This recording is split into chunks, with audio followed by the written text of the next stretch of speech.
ദൈവമാതാവേ, കൃപാസനത്തിലൂടെ ഞങ്ങൾക്കും ഞങ്ങളുടെ ദേശത്തിനും അമ്മ മാധ്യസ്ഥം തേടി തന്ന എല്ലാ അനുഗ്രഹങ്ങൾക്കും കൃപകൾക്കും ഞങ്ങളിപ്പോൾ ഹൃദയം നിറഞ്ഞ നന്ദി പറയുന്നു. അമ്മേ പരിശുദ്ധ ദൈവമാതാവേ, 2004 ഡിസംബർ 7 തീയതി ഉച്ചകഴിഞ്ഞ് 2:30 കൃപാസനത്തിൽ സംഭവിച്ച അമ്മയുടെ പ്രത്യക്ഷപ്പെടലിനെ കുറിച്ച് തിരുസഭയ്ക്ക് സമർപ്പിച്ചിരിക്കുന്ന പഠനരേഖകളുടെ മേൽ സഭാത്മകമായ പഠനം ആരംഭിക്കുവാൻ ഞങ്ങൾ താഴ്മയോടെ അങ്ങയോട് അപേക്ഷിക്കുന്നു. അമ്മേ പരിശുദ്ധമേ, ഭൂസ്വലോകങ്ങളുടെ രാജ്ഞിയായ അങ്ങേക്ക് ഭൗമ സംരക്ഷണത്തിനായി പ്രപഞ്ചപ്രകൃതിയെ തന്നെ തിരുസഭ പ്രതിഷ്ഠിക്കുവാൻ ഈ പ്രത്യക്ഷീകരണം വഴി ഇടയാക്കണമേ.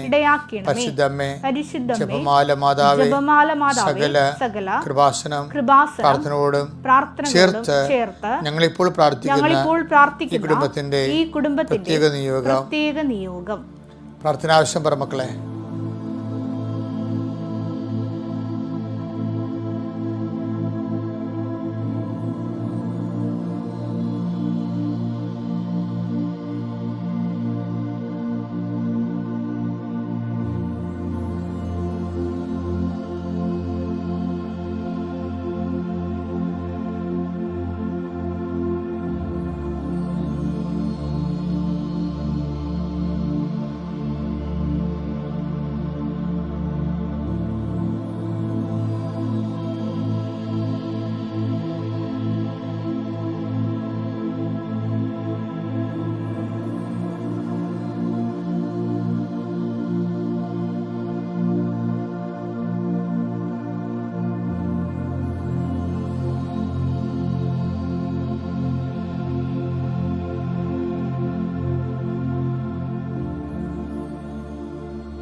അമ്മയുടെ പ്രത്യക്ഷീകരണത്തിന്റെ ഈ അനുഗ്രഹവേളയിൽ ഞങ്ങൾക്ക് സാധിച്ചു തരുവാൻ കനിയണമേ. ആമേൻ. വിശ്വാസ പ്രമാണം. സർവശക്തനായ പിതാവും ആകാശത്തിന്റെയും ഭൂമിയുടെയും സൃഷ്ടാവുമായ ദൈവത്തിൽ ഞാൻ വിശ്വസിക്കുന്നു. അവിടുത്തെ ഏകപുത്രനും ഞങ്ങളുടെ കർത്താവുമായ ഈശോമിശിഹായിലും ഞാൻ വിശ്വസിക്കുന്നു. ഈ പുത്രൻ പരിശുദ്ധാത്മാവിനാൽ ഗർഭസ്ഥനായി കന്യകാമറിയത്തിൽ നിന്ന് പിറന്ന് പൊന്തിയോസ് പീലാത്തോസിന്റെ കാലത്ത് പീഡകൾ സഹിച്ച് കുരിശിൽ തറയ്ക്കപ്പെട്ട് മരിച്ച് അടക്കപ്പെട്ട് പാതാളങ്ങളിൽ ഇറങ്ങി മരിച്ചവരുടെ ഇടയിൽ നിന്ന് 3-ാം നാൾ ഉയർത്ത് സ്വർഗത്തിലേക്ക് എഴുന്നള്ളി സർവശക്തിയുള്ള പിതാവായ ദൈവത്തിന്റെ വലതുഭാഗത്തിരിക്കുന്നു. അവിടെ നിന്ന് ജീവിക്കുന്നവരെയും മരിച്ചവരെയും വിധിക്കുവാൻ വരുമെന്നും ഞാൻ വിശ്വസിക്കുന്നു. പരിശുദ്ധാത്മാവിലും ഞാൻ വിശ്വസിക്കുന്നു. വിശുദ്ധ കത്തോലിക്കാ സഭയിലും പുണ്യവാന്മാരുടെ ഐക്യത്തിലും പാപങ്ങളുടെ മോചനത്തിലും ശരീരത്തിന്റെ ഉയർപ്പിലും നിത്യമായ ജീവിതത്തിലും ഞാൻ വിശ്വസിക്കുന്നു. ആമേൻ. സ്വർഗ്ഗസ്ഥനായ ഞങ്ങളുടെ പിതാവേ, അങ്ങയുടെ നാമം പൂജിതമാകണമേ. അങ്ങയുടെ രാജ്യം വരണമേ. അങ്ങയുടെ തിരുമനസ് സ്വർഗത്തിലെ പോലെ ഭൂമിയിലും ആകണമേ. അന്നു വേണ്ടുന്ന ആഹാരം ഇന്ന് ഞങ്ങൾക്ക് തരണമേ. ഞങ്ങളോട് തെറ്റ് ചെയ്യുന്നവരോട് ഞങ്ങൾ ക്ഷമിക്കുന്നത് പോലെ ഞങ്ങളുടെ തെറ്റുകൾ ഞങ്ങളോടും ക്ഷമിക്കണമേ. ഞങ്ങളെ പ്രലോഭനത്തിൽ ഉൾപ്പെടുത്തരുതേ, തിന്മയിൽ ഞങ്ങൾ രക്ഷിക്കണമേ. ആമേൻ. നന്മ നിറഞ്ഞ മറിയമേ, സ്വസ്തി. കർത്താവ് അങ്ങയുടെ കൂടെ സ്ത്രീകളിൽ അങ്ങ് അനുഗ്രഹിക്കപ്പെട്ടവളാകുന്നു. അങ്ങയുടെ ഉദരത്തിൻ ഫലമായി ഈശോ അനുഗ്രഹിക്കപ്പെട്ടവനാകുന്നു.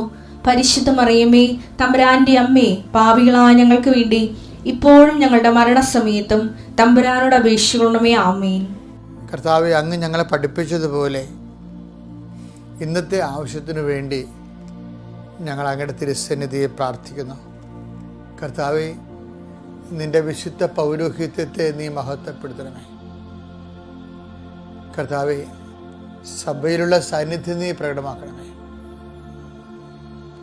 അമ്മേ പരിശുദ്ധമ്മേ, ദേവമാതാവേ, അമ്മയുടെ പ്രത്യക്ഷീകരണത്തിൻ്റെ സ്ഥിരീകരണത്തിനായി 39 വർഷം ഞാൻ അർപ്പിച്ച കുർബാനയുടെ യോഗ്യതയാൽ കൃപാസനത്താറെ ജീവനോടെ പ്രത്യക്ഷപ്പെട്ട പരിശുദ്ധ അമ്മയുടെ പ്രത്യക്ഷീകരണത്തിൻ്റെ സ്ഥിരീകരണത്തിനായി പിതാവിൻ്റെയും പുത്രൻ്റെയും പരിശുദ്ധാത്മാവിൻ്റെ നാമത്തിൽ പ്രാർത്ഥിക്കുന്നു. കർത്താവ്, നിൻ്റെ നാമത്തിലെ രോഗികൾ സൗഖ്യപ്പെടണമെന്ന് പ്രാർത്ഥിക്കുന്നു. കർത്താവ്, നിൻ്റെ നാമത്തിലെ ജീവിതഭാരങ്ങളിൽ ഇരിക്കുന്നവരെ ഈ പ്രാർത്ഥന കൊണ്ട് പ്രത്യേക ആശ്വാസം പ്രാപിക്കണമെന്ന് പ്രാർത്ഥിക്കുന്നു.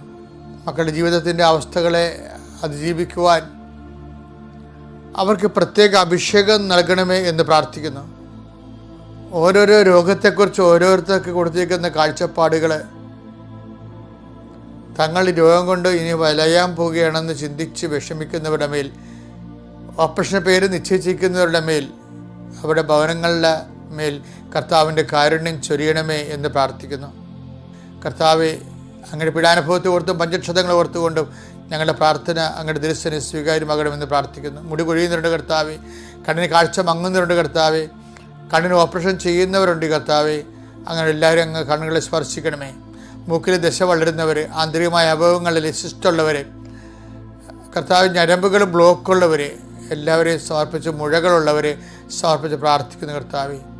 ഇപ്പോൾ പരീക്ഷ എഴുതുന്ന മക്കൾ കർത്താവെ, പരീക്ഷയ്ക്ക് ഒരുങ്ങുന്ന മക്കൾ, പരീക്ഷ എഴുതി തീർന്ന മക്കൾ, അവർ റിസൾട്ട് പ്രതീക്ഷിക്കുന്ന മക്കൾ, യോഗ്യതാ പരീക്ഷ, മത്സര പരീക്ഷ, അങ്ങനെ ഓരോ പരീക്ഷകളിലെയും കർത്താവെ അവരുടെ പെർഫോമൻസ് വളരെ പൂറായിട്ടുള്ളവരുണ്ട്.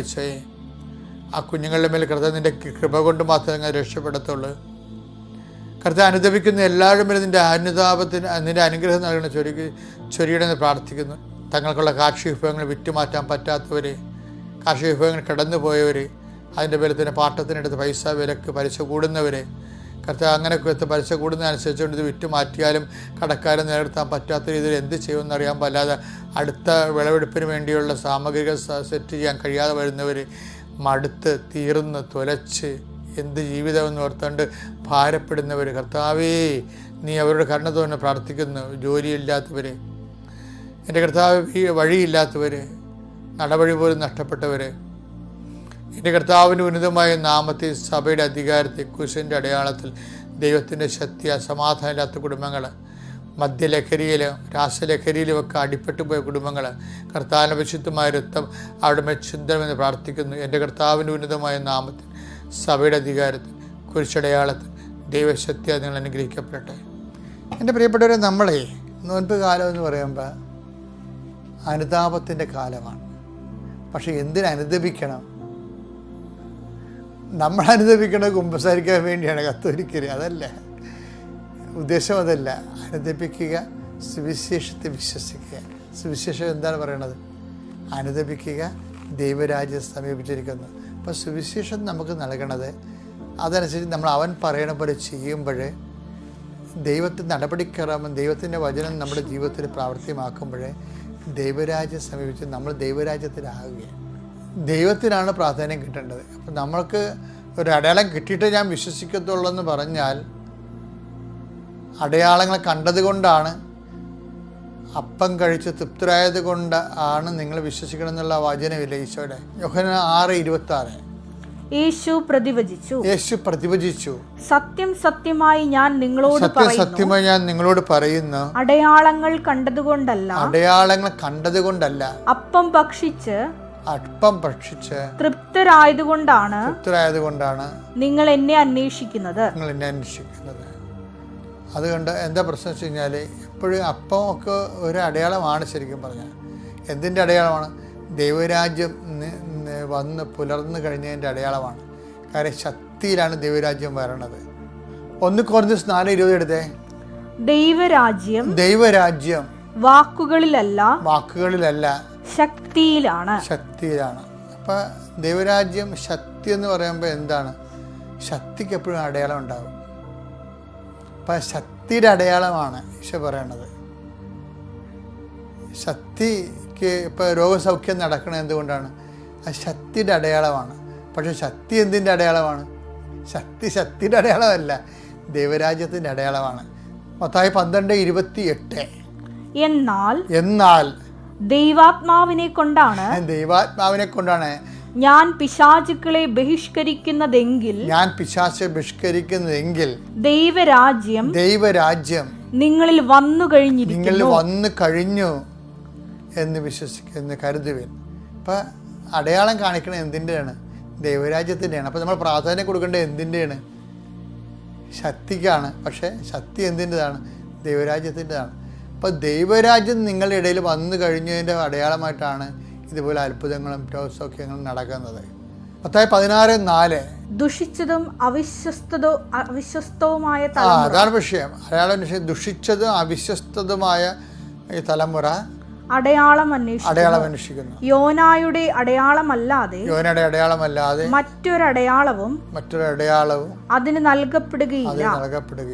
ഇപ്പം എന്താ പ്രശ്നം വെച്ച് കഴിഞ്ഞാൽ, അടയാളം അന്വേഷിക്കുന്നവര് ഞാൻ ഇന്നലെ പറഞ്ഞ പോലെ ദൈവത്തേക്കാൾ പ്രാധാന്യം ദൈവത്തിൻ്റെ അടയാളങ്ങൾക്ക് കൊടുക്കും. മർക്കോസിന്റെ 1:15 വാക്യം. അവൻ പറഞ്ഞു സമയം പൂർത്തിയായി ദൈവരാജ്യം സമീപിച്ചിരിക്കുന്നു. അനുതപിച്ച് സുവിശേഷത്തിൽ വിശ്വസിക്കുവിൻ.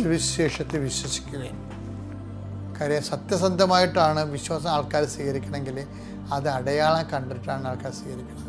പക്ഷെ അടയാളങ്ങളിലല്ല കാര്യം ഇരിക്കുന്നത്, ശക്തിയിലാണ്. എന്നാൽ അതിനെ പ്രതിനിധീകരിക്കുന്ന ശക്തിയിലാണ്. എന്നാൽ ശക്തിയല്ല കാര്യം ഇരിക്കുന്നത്. എന്തിനാണ്? ദൈവരാജ്യത്തിലാണ്. ദൈവത്തിൻ്റെ തിരുമനസ്സ് നിറവേറപ്പെടുന്ന ഒരു സമയം, ദൈവത്തിൻ്റെ തിരുസന്നിധിയിൽ കർത്താവിൻ്റെ വചനം അനുസരിച്ച് നമ്മുടെ ജീവിതം പുനഃക്രമീകരിക്കേണ്ട ഒരു സമയം. അങ്ങനെ ജീവിതം പുനഃക്രമീകരിക്കുന്നതിന് ആവശ്യമായ നടപടിക്രമമാണ് പശ്ചാത്താപം. അതുകൊണ്ടാണ് പറയണത് പശ്ചാത്തപിക്കുവിൻ, ദൈവരാജ്യം സമീപിച്ചിരിക്കുന്നു. ഈ ദൈവരാജ്യത്തെക്കുറിച്ച് അവസാന ശിഷ്യന്മാർ ചോദിക്കും, കർത്താവ് അങ്ങ് രാജ്യം സ്ഥാപിക്കണമെന്ന് ഇപ്പോഴാണോ എന്ന്. അവസാനം വരെ ഈ വിഷയം ഇങ്ങനെ നിൽക്കുന്ന കാണാം. അതായത് അവസാനം വരെ മങ്ങാതെ ഇങ്ങനെ തിളങ്ങി നിൽക്കേണ്ട സബ്ജക്റ്റാണ് ദൈവരാജ്യം. അപ്പോൾ കർത്താവ് ഇടയ്ക്ക് ദൈവരാജ്യത്തെക്കുറിച്ച് പറയുകയും, ദൈവരാജ്യം അവിടെയാണ് ഇവിടെയാണ് എന്ന് നിങ്ങൾ ആരും പറഞ്ഞാൽ വിശ്വസിക്കരുത്. കാര്യം എന്താണ്? ദൈവരാജ്യം നിങ്ങൾ തന്നെയാണെന്ന്.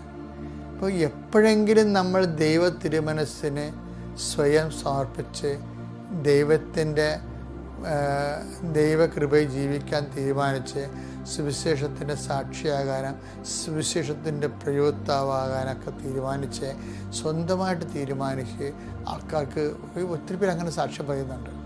അതായത് ചില പറയും ഞങ്ങൾ മരണം വരെ ഉടമ്പടി ജീവിക്കും. അത് നോൺ ക്രിസ്ത്യൻസും പറയുന്നുണ്ട്. എന്താണ്? അവർക്ക് ദൈവരാജ്യത്തിൻ്റെ രുചി മനസ്സിലായി, ദൈവസ്നേഹത്തിൻ്റെ ആധിക്യം മനസ്സിലായി. അതിനുവേണ്ടി സ്വയം സമർപ്പിക്കുമ്പോൾ ഉണ്ടാകുന്ന ദൈവരാജ്യത്തിൻ്റെ നീതി, സമാധാനം, പരിശുദ്ധാത്മാവിൻ്റെ സന്തോഷം മനസ്സിലായി. അതുകൊണ്ടാണ് അവർ പറയുന്നത് ഞങ്ങൾ മരണം വരെ ഉടമ്പടി ജീവിക്കുമെന്ന് പറഞ്ഞത്. നമ്മളെ മരണം വരെ ഉടമ്പടി ജീവിക്കുന്ന ഒരാൾ പറഞ്ഞാൽ അദ്ദേഹം ദൈവരാജ്യത്തിൽ മരണം വരെ നിലനിൽക്കുമെന്നതിൻ്റെ അർത്ഥം. അതുപോലെ നിങ്ങളെ അനുഗ്രഹിക്കട്ടെ എന്ന് പ്രാർത്ഥിക്കുന്നു. അത്യപൂർവ ദൈവാനുഭവങ്ങൾ ഇനി നിങ്ങൾക്കും സ്വന്തം. ഈ യൂട്യൂബ് ചാനൽ ഇതുവരെ സബ്സ്ക്രൈബ് ചെയ്തിട്ടില്ലെങ്കിൽ ഇപ്പോൾ തന്നെ